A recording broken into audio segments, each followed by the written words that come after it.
Hello दोस्तों, आज हम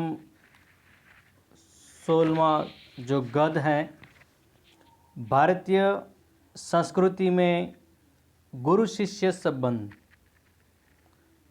उनके लेखक हैं आनंद शंकर माधवन। उनका जीवन परिचय देते हुए श्री आनंद शंकर माधवन का जन्म केरल प्रदेश के क्विलिन जिले में हुआ था। डॉक्टर जाकिर हुसैन के संपर्क में आने से हिंदू मुस्लिम के मधुर संबंधों के पक्षधर बन गए। महात्मा गांधी के भारत छोड़ो आंदोलन में भी माधवन जी का सक्रिय सहभाग रहा है। जेल में रहकर हिंदी भाषा का अध्ययन किया। जेल से छूटकर आप भारत भ्रमण को निकल पड़े और बाद में बिहार में मंदार विद्यापीठ की स्थापना की। सन 1984 में अद्वैतीय मिशन और सन 1985 में शिवधाम अभिनव शिक्षा नगरी की स्थापना की। अब आप तीनों संस्थाओं के संचालक हैं। मलयालम तथा तमिल दोनों ही भाषाओं पर पूर्ण अधिकार होने के बावजूद आपने हिंदी साहित्य में सृष्टि की। आपने आपके विषयों में दार्शनिकता, आधुनिकता एवं आध्यात्मिकता का बाहुमूल्य है। बिखरे हीरे, अनल सला का हिंदी आंदोलन, आमंत्रित मेहमान, आरती, उषा, संजीवनी आदि आपकी प्रमुख रचनाएं हैं। आमंत्रित मेहमान बिहार राष्ट्रीय भाषा परिषद द्वारा पुरस्कृत किया गया है आपको। और इस रचना की जो बात करें तो उनकी कहानी के तौर पर उनके पाठ का जो सार है, इस तरह से मैं आपको सुनाऊं तो माधवन जी ने प्राचीन गुरु शिष्य परंपरा की गरिमा को स्पष्ट करते हुए वर्तमान शिक्षा प्रणाली पर परोक्ष रूप में करारा व्यंग किया गया है। हमारे समाज में व्यावसायिक संस्कृति का बोलबाला है। इस कारण गुरु शिष्य संबंधों में परिवर्तन आया है। पहले विद्यालय मंदिर के समान माने जाते थे। शिक्षा देना एक आध्यात्मिक अनुष्ठान था। वह परम सुख प्राप्ति का एक माध्यम था। उस जमाने में पैसे देकर शिक्षा खरीदी नहीं जाती थी। क्या आज वैसी स्थिति है? क्या आज शिक्षा के क्षेत्र में वही निष्ठा, वही त्याग नजर आता है? लेखक ने हमें अंतर्मुखी होकर सोचने के लिए बाध्य किया गया है।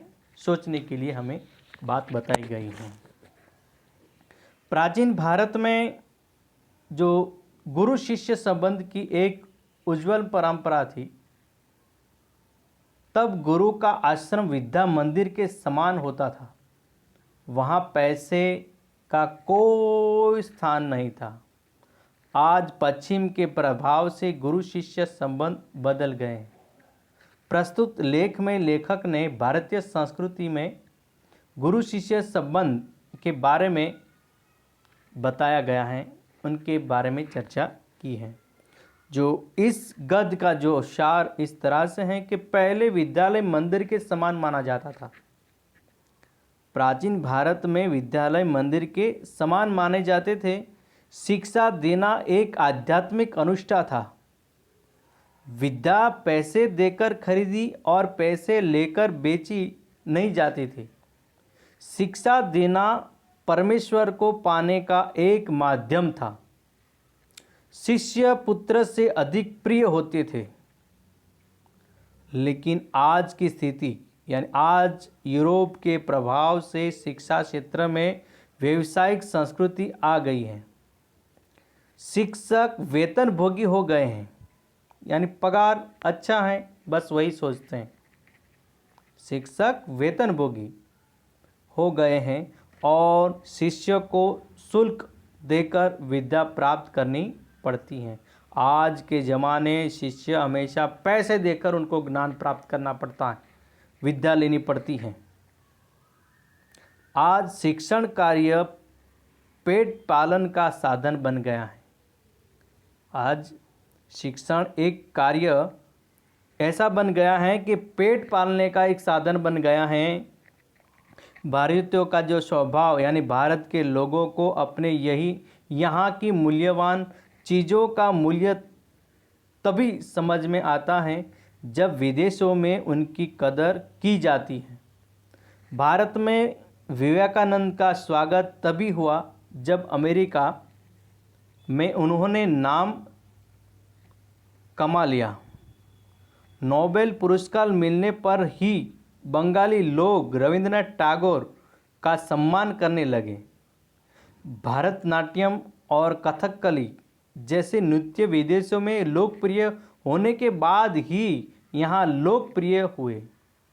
आज भारत में अमेरिका, इंग्लैंड या जर्मनी जाना स्वर्ग जाने जैसा लगता है। वे यही नहीं जानते थे कि जर्मनी का विद्वान मैक्स मुलर भारत में आने के लिए जीवन भर प्रार्थना करता रहा था, या हमेशा जीवन में हमेशा प्रार्थना करता था कि मैं हमें भारत में जाना है। पत्रकार को गामा पहलवान का जो उत्तर देते हुए उनकी बात बताते हुए कहूँ तो सुप्रसिद्ध पहलवान गामा ने मुंबई आकर दुनिया के सारे पहलवानों को उनसे कुश्ती में जीतने के लिए ललकारा था। एक पत्रकार ने गामा से कहा, दुनिया के पहलवानों को ललकारने से पहले आप अपने अमुक शिष्य से लड़कर तो जीतकर बताइए या बताइए दिखाइए। जो अपने शिष्य हैं, जो जिनको सिखा रहे हो, उनसे आप लड़कर दिखाओ और उनसे आप लड़ने के बाद आप जीतो। गामा ने उस पत्रकार को उत्तर दिया, आप जिसकी बात कर रहे हैं वह मेरा शिष्य है। मुझे वह मेरे बेटे से भी प्रिय है। उसमें और मुझ में कोई फर्क नहीं है। मैं लड़ा या वह लड़ा, दोनों बराबर ही होगा।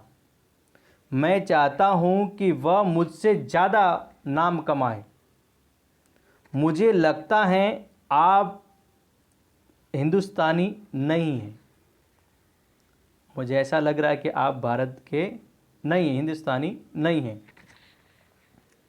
उत्तम शिष्य मिलना बहुत मुश्किल होता है, लेकिन हमारे देश में गुरु शिष्य परंपरा यदि कहीं जीवित हैं तो वह पहलवानों और संगीतकारों में है।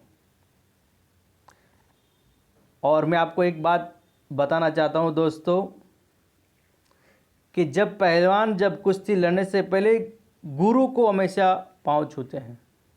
और दूसरी बात यह है कि जिस संगीतकार, आप भी कभी देख लेना कि जब भी अपने गुरु का नाम लेते हैं तो अपने उनका मतलब गुरु का नाम लेते हैं तो अपने कान पकड़ते हैं और फिर अपना गुरु का नाम लेते हैं, यानी इतना सम्मान देते हैं, मतलब उनका कान पकड़ा, मैं आपका नाम लेता हूँ, क्षमा चाहता हूँ, ऐसा वो हमेशा कान पकड़ते संगीतकार।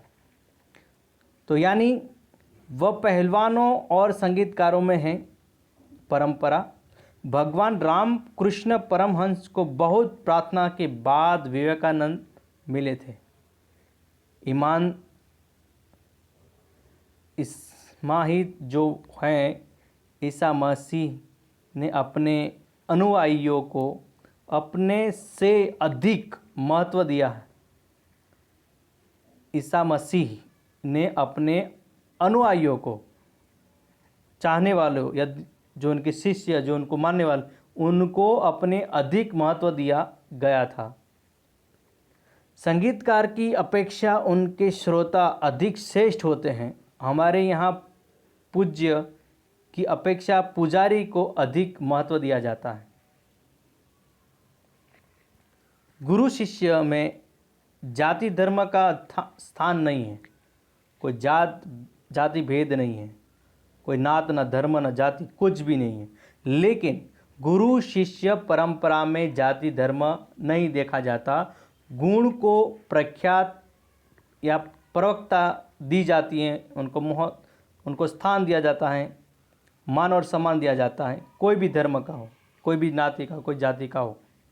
इसीलिए गुरु शिष्य परंपरा में जाति धर्म नहीं है, गुण को प्रमुखता दी जाती है। यानी कि हमेशा जिनके पास अच्छे गुण हैं, उनके अंदर टैलेंट है, उनको हमेशा प्रमुखता दी जाती है। इसीलिए कई हिंदू मुसलमान गुरुओं के शिष्य रहे और कई मुसलमान हिंदू गुरुओं के शिष्य रहे हैं।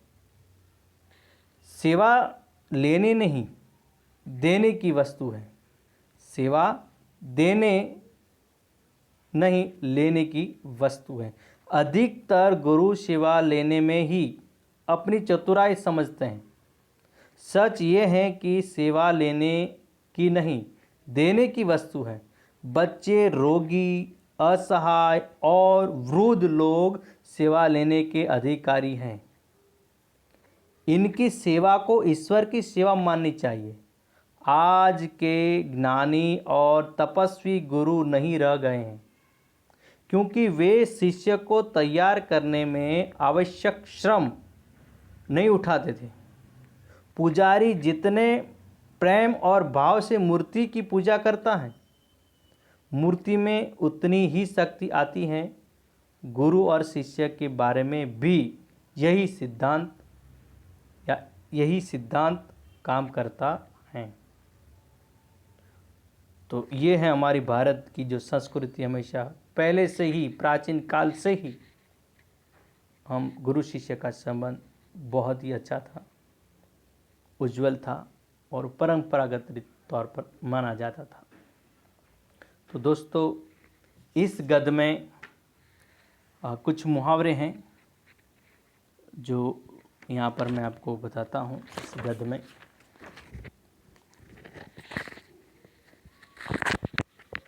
गधे को गणित सिखाना, गधे को गणित सिखाना। तो यहाँ पर दोस्तों मुहावरे जब लिखो तो सबसे पहले अर्थ लिखना है और वाक्य में प्रयोग करना है।